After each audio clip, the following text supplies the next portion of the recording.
Coba sama-sama kita bayangkan, kalau seseorang tertidur hari ini, lalu dia terbangun 300 tahun kemudian. Tapi tubuhnya masih utuh, masih muda dan masih segar.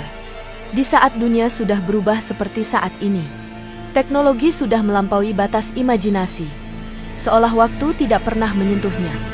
Apakah hal ini bisa terjadi di zaman sekarang? Dulunya hal ini adalah salah satu keajaiban dan itu bukan fiksi. Hal seperti ini pernah terjadi, dan Allah sendiri yang menceritakannya dalam Al-Quran. Seperti kisah Ashabul Kahfi, sekelompok pemuda yang Allah tidurkan selama ratusan tahun. Bukan karena mereka sakit, dan juga bukan karena mati. Tapi karena Allah ingin menunjukkan sesuatu, bahwa waktu, tubuh, bahkan kehidupan, semua tunduk pada kehendaknya. Hari ini, dunia modern sedang mengejar sesuatu yang mirip dengan kejadian Ashabul Kahfi. Teknologi untuk membekukan tubuh manusia agar tidak menua, dan bahkan bisa hidup di masa depan. Mereka menamakan penelitian ini cryosleep.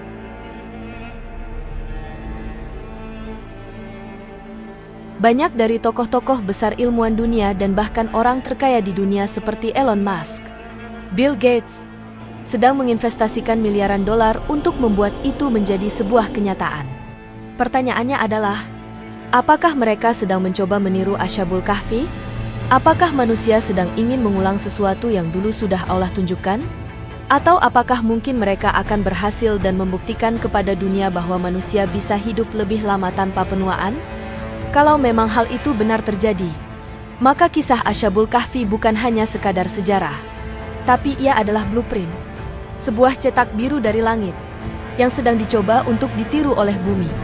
Tapi, bisakah manusia berhasil melakukannya, tanpa izin dari Allah yang Maha Kuasa atas segalanya?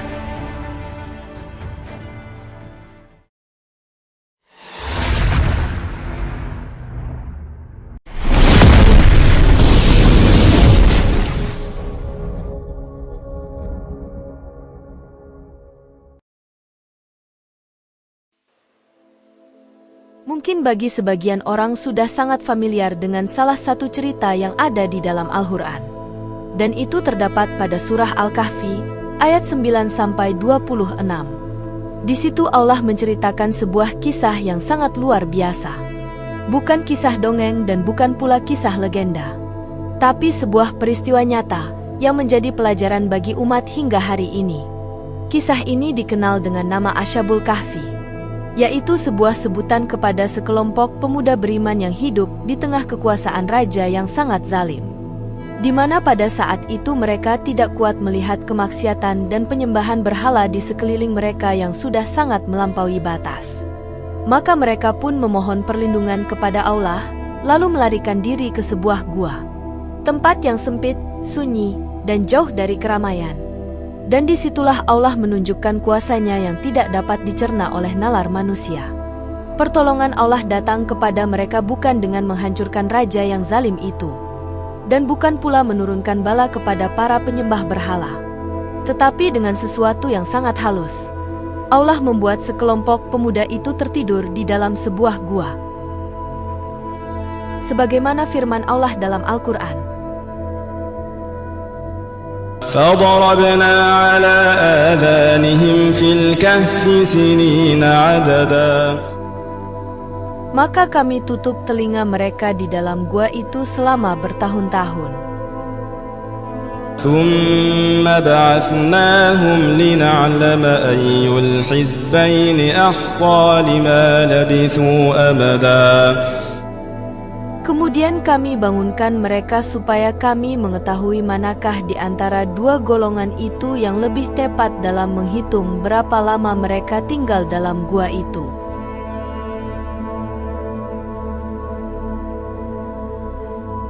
Ketika mereka keluar dari gua itu, dunia sudah tidak sama seperti dulu lagi. Raja yang dulunya suka menindas telah tiada, dan umat manusia mulai mengenal tauhid tentang keesaan Tuhan yang sebenarnya. Sekumpulan pemuda beriman itu tidak kembali dengan membawa senjata, tidak pula membawa sihir atau kekuatan gaib, tapi mereka membawa bukti bahwa kekuasaan Allah itu nyata adanya. Mereka terjeda selama ratusan tahun, tanpa membusuk, tanpa menua, tanpa makan dan minum. Inilah kuasa Allah yang tak mampu dijangkau oleh logika manusia, tapi tetap nyata dan tercatat dalam Al-Quran. Kisah ini bukan sebuah dongeng. Ia berada tepat di tengah-tengah Al-Quran. Dan Rasulullah bahkan menganjurkan kita membaca surah Al-Kahfi setiap hari Jumat, agar kita ingat bahwa dunia ini adalah ujian, dan iman bisa menyelamatkan kita, bahkan dari perjalanan waktu. Kini, di zaman modern ini, dunia sedang sibuk mencari cara agar bisa tidur panjang seperti Ashabul Kahfi. Bahkan Elon Musk dan Bill Gates rela menghabiskan banyak uangnya untuk sebuah teknologi gila ini, untuk menunda waktu agar manusia bisa terbangun di masa depan. Tetapi, apakah mereka sadar bahwa semua itu pernah terjadi sebelumnya? Dan bahkan Al-Quran sudah membicarakannya lebih dari 1400 tahun yang lalu? Mari kita selami lebih dalam. Apa itu cryosleep? Dan mengapa kisah Ashabul Kahfi masih relevan hingga hari ini?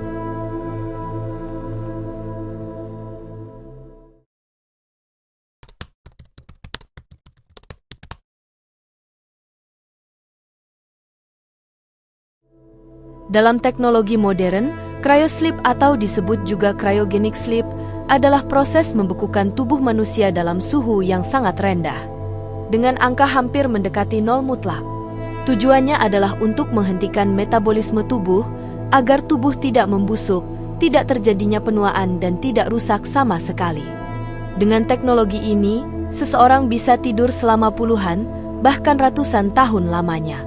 Lalu akan dibangunkan kembali ketika teknologi medis sudah canggih, atau dunia sudah lebih modern dari saat ini. Konsep ini sangat populer dalam film-film fiksi ilmiah. Mereka menggunakan cryosleep untuk melakukan misi luar angkasa yang jaraknya sangat jauh dari bumi, atau untuk melompati zaman menuju masa depan. Tapi, hari ini hal itu bukan fiksi lagi. Dan itu semua akan menjadi kenyataan yang luar biasa.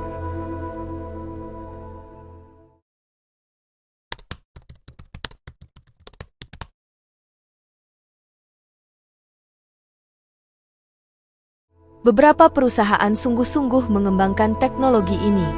Sebut saja Alcor Life Extension Foundation yang ada di Amerika Serikat. Mereka sudah menyimpan ratusan tubuh manusia dalam tabung logam raksasa dan di dalamnya terdapat cairan nitrogen pada suhu minus 196 derajat Celcius dengan harapan suatu hari nanti tubuh itu bisa dihidupkan kembali. Ada juga tokoh besar dunia seperti Elon Musk, pendiri Tesla dan SpaceX. Ia bukan hanya tertarik menjelajahi luar angkasa saja, tapi juga mendirikan Neuralink, proyek yang menggabungkan otak manusia dengan kecerdasan buatan. Tujuannya adalah agar manusia bisa menyatu dengan teknologi, agar pikiran dan kesadaran bisa disimpan, diunduh dan bahkan dipindahkan ke tubuh lain. Sementara Bill Gates, pendiri Microsoft, fokus pada bidang bioteknologi. Ia banyak berinvestasi dalam proyek kesehatan yang mencoba memperpanjang usia manusia, mencari vaksin untuk penyakit langka, bahkan meneliti kemungkinan hidup abadi melalui rekayasa genetik. Kedua orang terkaya di dunia ini tidak pernah berhenti berambisi dalam penelitian gila seperti ini. Dan sampai hari ini mereka terus membuat proyek yang sudah di luar batas kewajaran.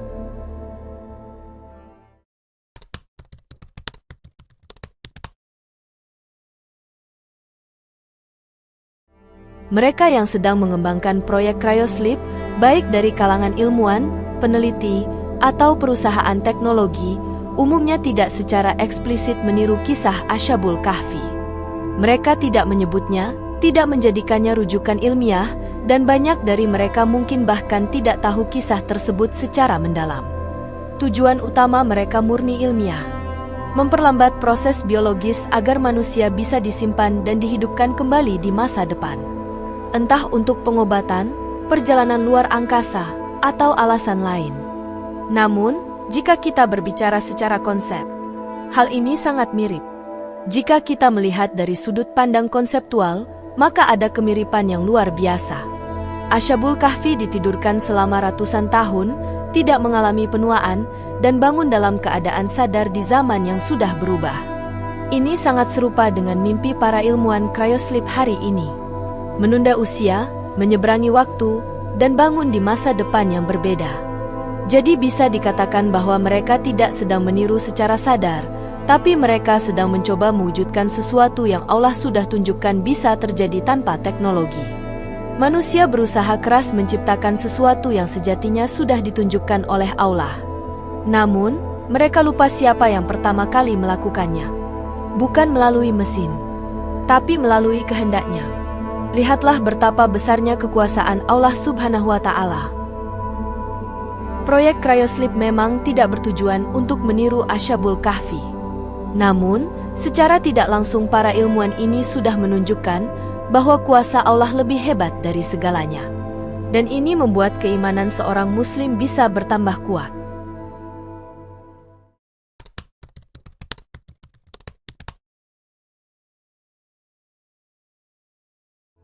Dalam hal ini, blueprint bukan berarti rancangan teknis seperti dalam sains atau rekayasa modern, bukan skema mesin atau rumus kimia. Tapi rancangan ilahiyah petunjuk prinsipil, konsep dasar, dan arah berpikir. Jika yang dimaksud dengan blueprint adalah rancangan atau pedoman dasar tentang kehidupan, peradaban, hingga arah perkembangan manusia, maka jawabannya adalah Al-Quran. Namun, blueprint yang diberikan Al-Quran bukan dalam bentuk teknis seperti rancangan mesin atau formula ilmiah, melainkan dalam bentuk prinsip-prinsip kehidupan, petunjuk moral, dan kisah-kisah penuh hikmah yang mencerminkan bagaimana manusia seharusnya hidup, berpikir, dan merespons zaman. Salah satu contohnya dapat kita lihat dalam kisah Ashabul Kahfi.